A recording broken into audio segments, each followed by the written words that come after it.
વૈષ્ણવોએ શ્રી હરિરાયજી મહાપ્રભુજીને વિનંતી કરી કે અમારું મન સેવામાં લાગતું નથી, ત્યારે આપ શ્રીએ વૈષ્ણવોને 84 શિક્ષા સંભળાવી જેથી એમનું મન સેવામાં લાગે. આ 84 શિક્ષા શ્રી હરિરાયજી મહાપ્રભુજીએ વ્રજ ભાષામાં ઉત્કૃષ્ટ કરેલી છે, જે આ પ્રમાણે છે. વૃત્તાંત એવો બન્યો, એક સમય વૈષ્ણવને श्री हरिराय जी सो प्रार्थना करी के कहियो, जो महाराजा धीराज हमारो मन सेवा में लागत नहीं है, सो सेवा करत मन में संकल्प विकल्प रहत है, सो महाराज याको कहा उपाय करिए, जो ऐसो उपाय बताओ जो जासो हमारो मन प्रभु की सेवा में लागे, संसार विषय न लागे. या प्रकार सो वैष्णवन ने विनंती करी. सो तब श्री हरिराय जी इन वैष्णवनी विनंती सुनी के आपू कृपा अनुग्रह करी के अपने श्री मुक्षो कहे, जो वैष्णव हम तुमको ऐसा उपाय बतावे जो जासो तुम्हारो मन प्रभु की सेवा में ही आसक्त रहे, संसार के विषय आसक्त न रहे. जो हम तुमसे 84 प्रकार की शिक्षा कहत है, सो ये शिक्षा तुम अपने हृदय में धारण करियो, सो तब तुम्हारो मन प्रभु की सेवा में ही रहेगो, संसार से दूरी रहेगो.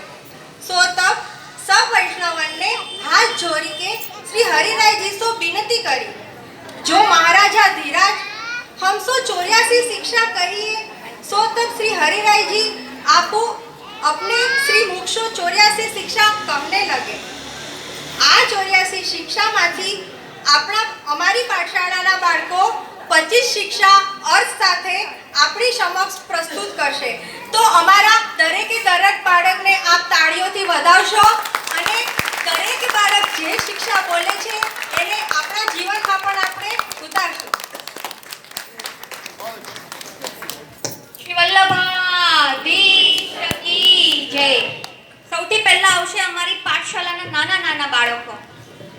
નાના બાળકો જે શિક્ષા બોલશે અનુવાદ સાથે એ આપણે સાંભળવા જેવી હશે.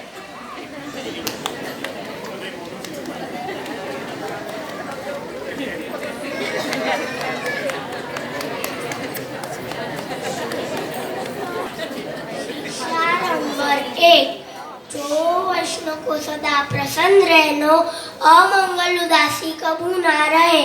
इस शिक्षा का अर्थ है कि वैष्णव को हमेशा प्रसन्न रहना चाहिए, कभी दुखी होकर श्री ठाकुर जी की सेवा नहीं करनी चाहिए.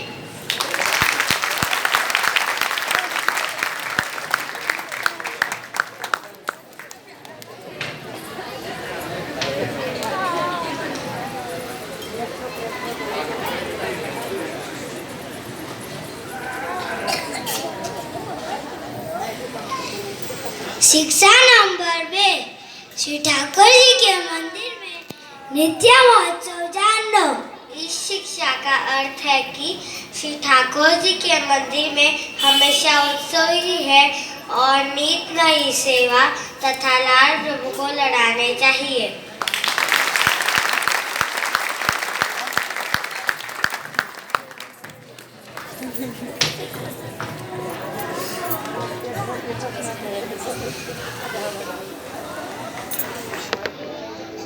शिक्षा नंबर 3, अपने माथे जो सेव्य स्वरूप विराजते हुए तिनकी सेवा आपू करे, सेवा काहू के भरोसे ना छोड़िए. इस शिक्षा का अर्थ है कि अपने ठाकुर जी की सेवा वैष्णव को खुद ही करनी चाहिए. जब भी बहुत जरूरी हो तभी ही दूसरे वैष्णव से सेवा करने को कहना चाहिए.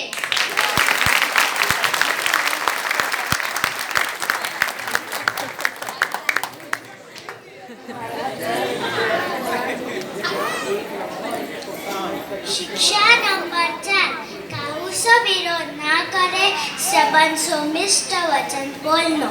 इस शिक्षा का अर्थ है कि वैष्णव को कभी किसी से बिना कारण विरोध नहीं करना चाहिए, सभी से मीठा बोलना चाहिए.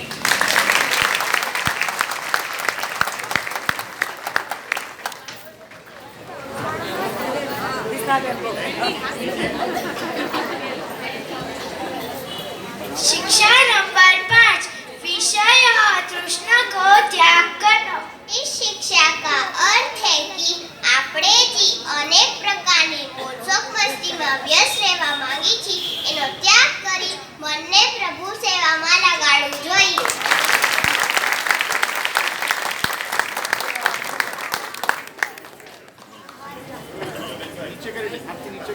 शिक्षा नंबर 6 भय और स्नेह से सेवा करना. આ શિક્ષાનો અર્થ છે કે આપણા માથે જે પ્રભુ બિરાજે છે એમની સેવામાં કોઈ ભૂલ ના થાય એ ભય રાખીને સેવા કરવી જોઈએ તથા બાળક જેવો સ્નેહ રાખીને બાળ ભાવથી સેવા કરવી જોઈએ.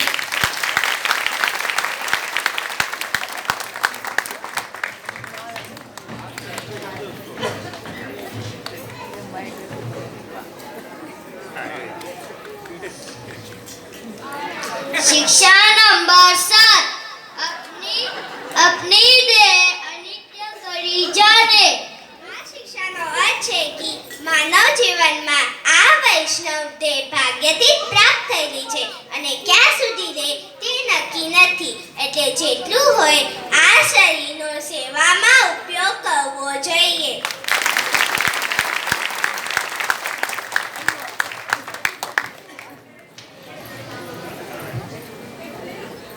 शिक्षा नंबर 8 वैष्णव को संग करत रहे.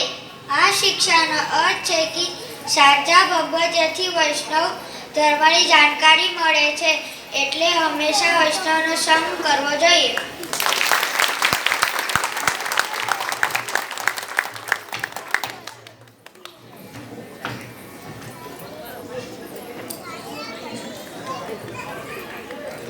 वैष्णव को स्वरूप और भगवत स्वरूप भिन्न करी के ना जान. આ શિક્ષાનો અર્થ છે કે પુષ્ટિ માર્ગમાં હરિ ગુરુ ગો તથા વૈષ્ણવ આ બધાનો એક જ સ્વરૂપ છે. આ બધા સ્વરૂપો કૃપા અને ભક્તિથી પ્રાપ્ત થાય છે એટલે ભક્ત અને ભગવાનમાં ભેદ જોવો નહીં.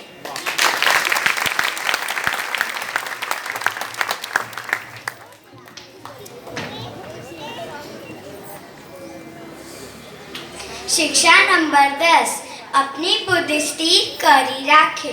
આ શિક્ષાનો અર્થ છે કે ભક્તિ ભાવ મન તથા બુદ્ધિની એકાગ્રતાથી જ સિદ્ધ થાય છે એટલે ભક્તિ માર્ગમાં ભક્તિ યોગને સ્થિર કરવા માટે બુદ્ધિને એક લક્ષ્યવાળી રાખવી જોઈએ.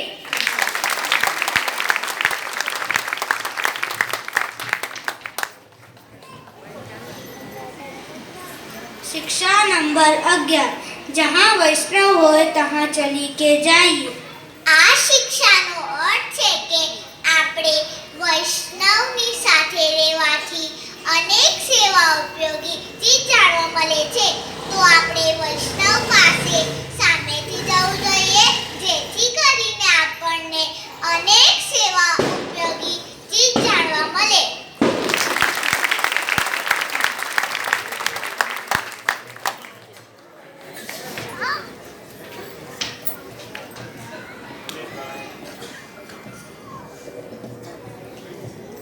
शिक्षा नंबर 12 भगवत दर्शन करने में आलस न करिए. આ શિક્ષાનો અર્થ છે કે શ્રી ઠાકોરજીના જ્યાં દર્શન મળે ત્યાં સમસ્ત લૌકિક કામ અને આલસ્ય છોડીને પહેલા જવું જોઈએ.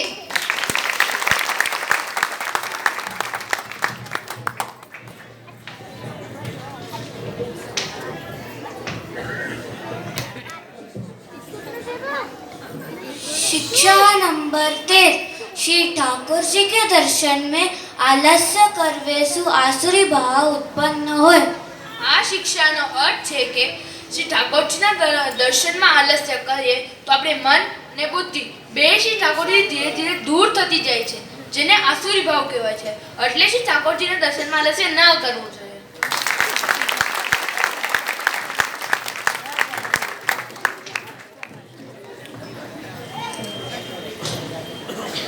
शिक्षा नंबर 14 भगवत सेवा अर्थ उद्यम करनो. આ શિક્ષાનો અર્થ છે કે પુષ્ટિ માર્ગમાં તન મન ધન ત્રણેય પ્રકારની સેવા મળે છે. શ્રી ઠાકોરજીની કંઈ પણ સેવા મળે તેમાં હાથ પવિત્ર કરવાની તત્પરતા રાખવી જોઈએ.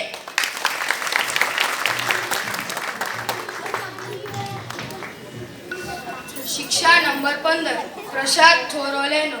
આ શિક્ષાનો અર્થ છે કે પ્રસાદ બહુ વધુ સ્વાદ અનુસાર લેવાથી આપણે એનું મહાત્મ્ય ભૂલી જઈએ અને એનું સાદું ભોજન સમજીએ.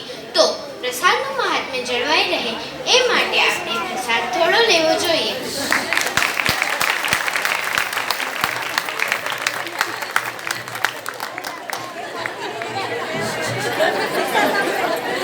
શિક્ષા નંબર 16 નિંદ્રા થોડી કરવી. આ શિક્ષાનો અર્થ છે કે પ્રભુની સેવામાં શારીરિક અને માનસિક સ્ફૂર્તિ માટે નિંદ્રા વ્યવસ્થિત એક વારમાં લેવી જોઈએ. વારે વારે સેવામાં ન સૂવું.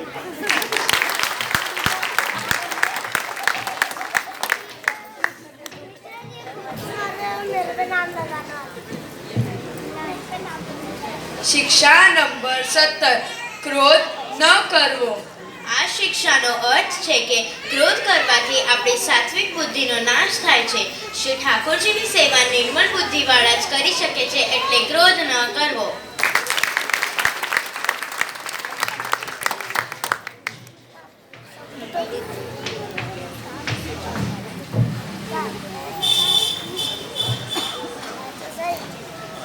શિક્ષા નંબર 18 બહિર્મુખ ચર્ચા હોય ત્યાં ન બેઠીએ.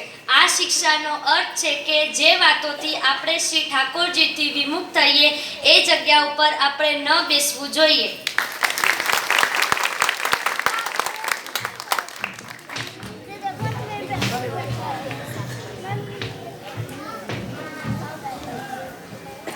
शिक्षा नंबर 19 अवैष्णवों को संग न करिए. આ શિક્ષાનો અર્થ છે કે શ્રી ઠાકોરજી અને સેવા સંબંધી વાર્તાલાપ અવૈષ્ણવ સામે કરવી નહીં.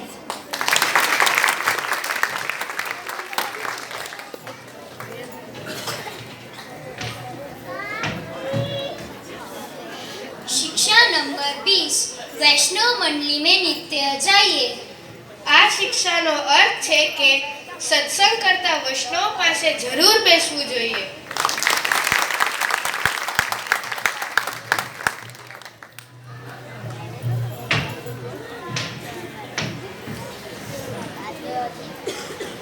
शिक्षा नंबर 21 सेवा में अवैष्णव को न लावनो. આ શિક્ષાનો અર્થ છે કે જે લોકોને કંઠીપ્રમ સંબંધ ન હોય એ લોકોને પ્રભુ સેવામાં લાવવું નહીં.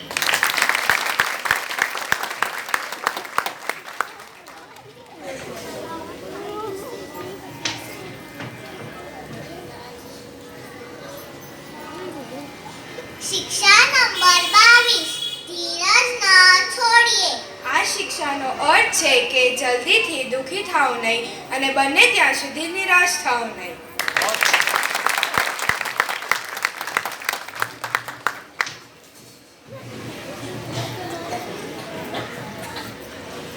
शिक्षा नंबर 23 अपनो मन श्री ठाकुर जी के चरणारविंद विषय रखनो. આ શિક્ષાનો અર્થ છે કે વૈષ્ણવોને હંમેશા શ્રી ઠાકોરજીના ચરણારવિંદ વિશેની વાતોમાં જ ભક્તિ રાખવી.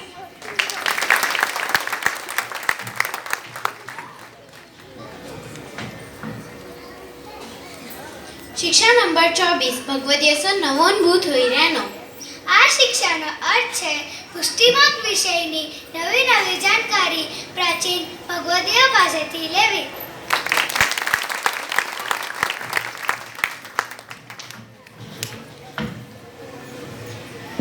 શિક્ષા નંબર 25 ભગવદીય સો દાસ ભાવ રાખનો. આ શિક્ષાનો અર્થ છે કે ભગવદીય વૈષ્ણવ તથા પ્રત્યેક કંઠીબદ્ધ જીવ આપણી જેમ કૃષ્ણદાસ જ છે. આ વાત ભૂલવી નહીં. શ્રી વલ્લભ